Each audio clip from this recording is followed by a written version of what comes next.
Dear student, अब हम लोग चर्चा करेंगे अध्याय नंबर 14 ऊर्जा के स्रोत, कक्षा 10, विषय विज्ञान। इस अध्याय से बोर्ड एग्जाम में आने वाले महत्वपूर्ण प्रश्नों के बारे में चर्चा करेंगे। और आप सभी प्यारे विद्यार्थियों से मेरा एक ही निवेदन है कि मेरे वीडियो में लगातार बने रहिए। मेरे साथ आप अपने अपने प्रश्नों का उत्तर देने की पूरी कोशिश कीजिए और अध्ययन भी कीजिए कि किस प्रकार प्रश्न का उत्तर देना है। ये सोच विचारने की क्षमता मेरी वीडियो को देखने के पश्चात आप में जरूर एक तरह से मोटिवेशन ऊर्जा के रूप में उत्पन्न होगी। तो ऊर्जा का उत्तम स्रोत किसे कहते हैं? तो प्यारे बालकों, ऊर्जा का उत्तम स्रोत वह है जो प्रति एकांक आयतन अथवा प्रति एकांक द्रव्यमान अधिक कार्य करे, जो आसानी से उपलब्ध हो, भंडारण तथा परिवहन में आसान हो, वह सस्ता हो, जलने पर प्रदूषण न फैलाए। इस अध्याय की थ्योरी को हमने पहले पढ़ लिया है। अब उनसे किस प्रकार प्रश्न बन रहे हैं उन प्रश्नों के बारे में चर्चा कर रहे हैं। तो थ्योरी भी इसी चैनल पर अपलोड की गई है और प्रश्न भी हम लोग चर्चा कर रहे हैं। तो वीडियो में निरंतर बने रहिए। प्रश्न, उत्तम ईंधन किसे कहते हैं? उत्तम ईंधन में निम्नलिखित गुण होने चाहिए।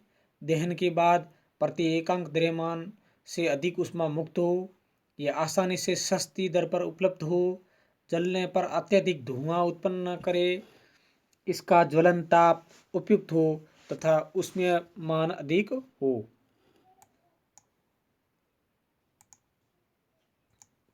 यदि आप अपने भोजन को गर्म करने के लिए किसी भी ऊर्जा स्रोत का उपयोग कर सकते हैं तो आप किसका उपयोग करेंगे और क्यों?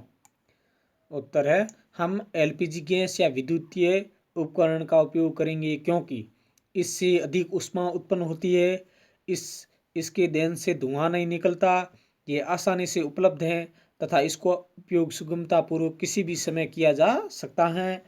यह सस्ता है तथा इसका भंडारण तथा परिवहन आसानी से किया जा सकता है। इससे वांछित ऊर्जा आवश्यकता अनुसार प्राप्त कर सकते हैं। जीवाश्म ईंधन की क्या हानियां हैं? जीवाश्म ईंधन की निम्नलिखित हानियां हैं। जीवाश्म ईंधन को बनने में करोड़ों वर्ष लगते हैं तथा इनके भंडारण सीमित है। जीवाश्मी ईंधन ऊर्जा के अनवीनीकरणीय स्रोत हैं। जीवाश्मी ईंधन जलाने से वायु प्रदूषण होता है। वायु में कार्बन की मात्रा बढ़ने के कारण ग्रीन हाउस प्रभाव होता है। हम ऊर्जा के वैकल्पिक स्रोतों की ओर क्यों ध्यान दे रहे हैं? हम जानते हैं कि जीवाश्मी ईंधन ऊर्जा के अनवीनीकरणीय स्रोत हैं, अतः इन्हें बचाने की आवश्यकता है। पृथ्वी के अंदर कोयले, पेट्रोलियम, प्राकृतिक गैस आदि सीमित मात्रा में मौजूद है। यदि हम इनका प्रयोग इसी प्रकार करते रहे तो ये शीघ्र ही समाप्त हो जाएंगी। अतः हमें ऊर्जा के वैकल्पिक स्रोतों की ओर ध्यान देना चाहिए। Very important. सौर कुकर के लिए कौन सा दर्पण अवतल, उत्तल अथवा समतल सर्वाधिक उपयुक्त है? तो सौर कुकर के लिए सर्वाधिक उपयुक्त दर्पण है अवतल दर्पण। वेरी इंपॉर्टेंट, क्योंकि यह एक अभिसारी दर्पण है जो सूर्य की किरणों को एक बिंदु पर फोकसित करता है, जिसके कारण शीघ्र ही इसका ताप और बढ़ जाता है। प्रश्न, महासागरों से प्राप्त होने वाली ऊर्जा की क्या सीमाएं हैं? तो महासागरों से प्राप्त होने वाली ऊर्जा की निम्न सीमाएं हैं। तरंग ऊर्जा के व्यापारिक उपयोग के लिए तरंगों का अत्यंत प्रबल होना आवश्यक है। ज्वार भाटे के समय जल के स्तर चढ़ने तथा गिरने से ज्वारीय ऊर्जा प्राप्त होती है। बांध के द्वार पर स्थित टरबाइन ज्वारीय ऊर्जा को विद्युत ऊर्जा में बदल देती है, परंतु ये बांध केवल कुछ ही क्षेत्रों में सफल हैं। ऊर्जा संयंत्रों के निर्माण की लागत बहुत अधिक होती है तथा ऊर्जा का उत्पादन कम होता है। भूतापीय ऊर्जा क्या है? जब भूमिगत जल तप्त स्थलों के संपर्क में आता है तो भाप उत्पन्न होती है। जब ये भाप चट्टानों के बीच फंस जाती है तो इसका दाब बढ़ जाता है। उच्च दाब पर यह भाप पाइपों द्वारा निकाल ली जाती है। ये भाप विद्युत जनरेटर की टरबाइन को घुमाती है तथा विद्युत उत्पन्न की जाती है। इन्हीं तप्त स्थलों से प्राप्त होने वाली ऊर्जा भूतापीय ऊर्जा कहलाती है।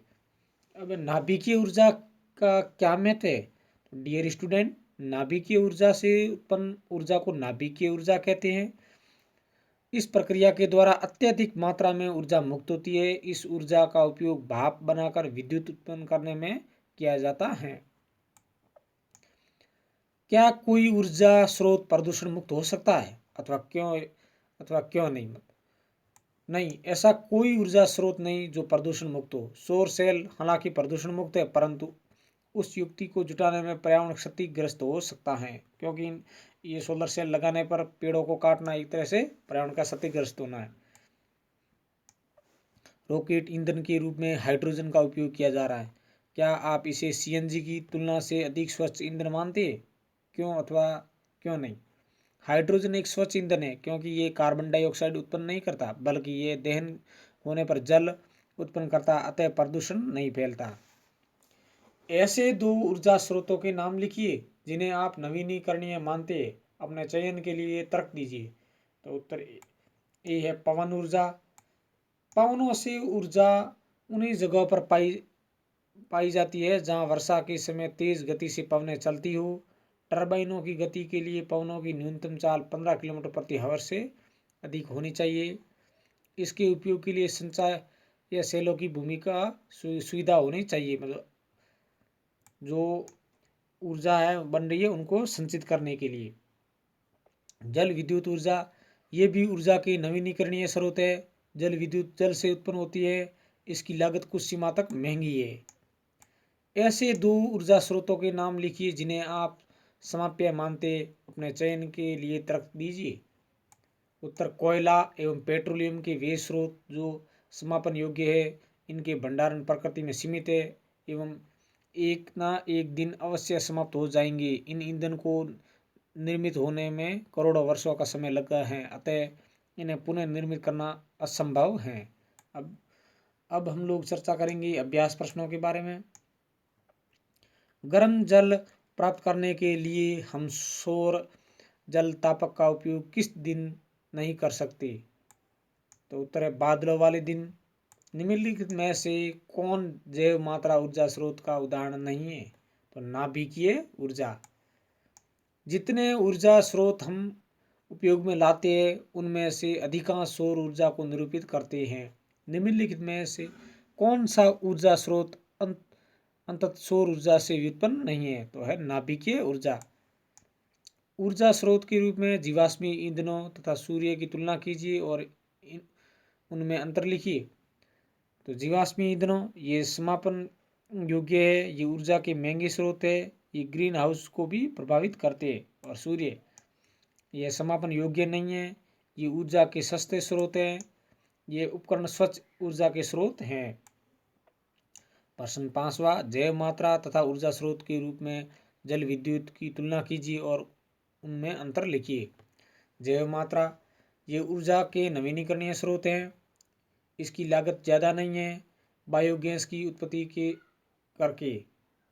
जल विद्युत ये भी ऊर्जा के नवीनीकरणीय स्रोत है। जल विद्युत जल से उत्पन्न होती है, इनकी लागत कुछ सीमा तक महंगी है।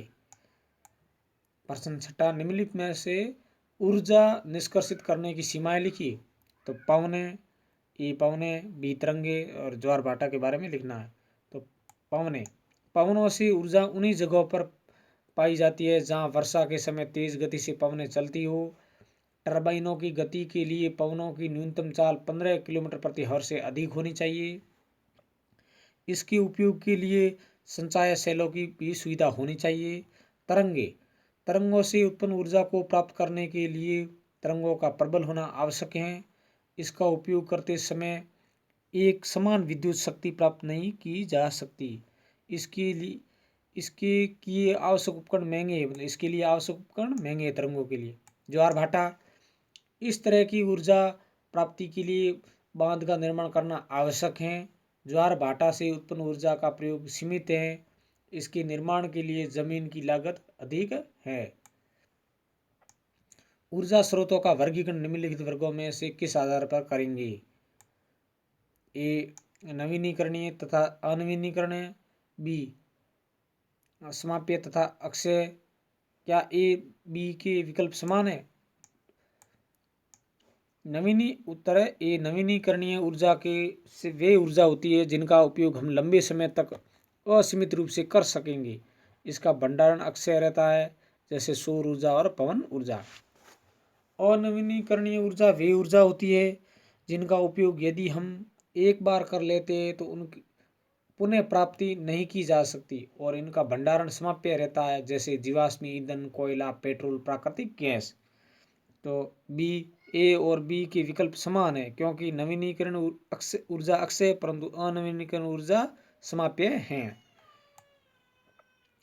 ऊर्जा के आदर्श स्रोत में क्या गुण होते हैं? ऊर्जा के आदर्श स्रोत के गुण, एक तो सरलता से प्राप्त हो सके, सस्ता भी होना चाहिए, प्रति एकांक आयतन एवं द्रव्यमान अधिक कार्य करे।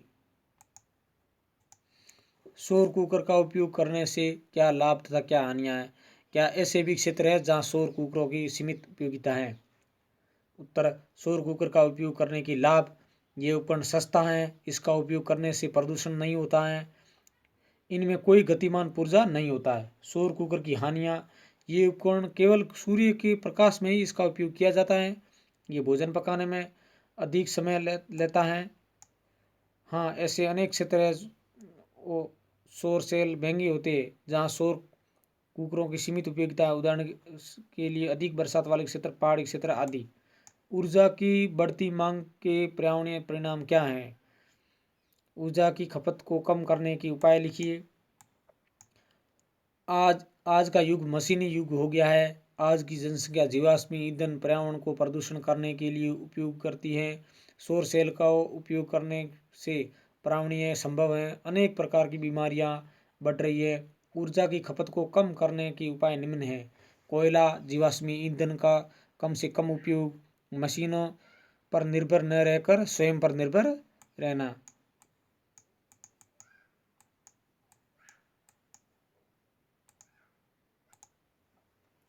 तो प्यारे बालकों, ऊर्जा के स्रोत अध्याय को हम लोगों ने पढ़ लिया। अध्याय 13वां विषय विज्ञान का था, कक्षा 10वीं का। तो इस अध्याय को हम लोगों ने कंप्लीट कर लिया और वीडियो को देखने के लिए धन्यवाद। मेरे चैनल को सब्सक्राइब भी ज़रूर कर लीजिए और बेल आइकन को भी प्रेस कर दीजिए ताकि शिक्षा से जुड़े हुआ जो भी वीडियो अपलोड करूं। सॉरी प्यारे बालकों, अध्याय नंबर 14 मतलब 14वां अध्याय। मैं प्रकाश पातलिया आप सभी लोगों से निवेदन करता हूं कि मेरे वीडियो को जो भी व्यक्ति देख रहा है वो मेरे चैनल को सब्सक्राइब ज़रूर कर लीजिए और इस वीडियो को भी लाइक कर दीजिए और बेल आइकन को भी प्रेस कर दीजिए ताकि शिक्षा से जुड़ा हुआ जो भी वीडियो अपलोड करूँगा आप लोगों तक पहुँच पाए। धन्यवाद।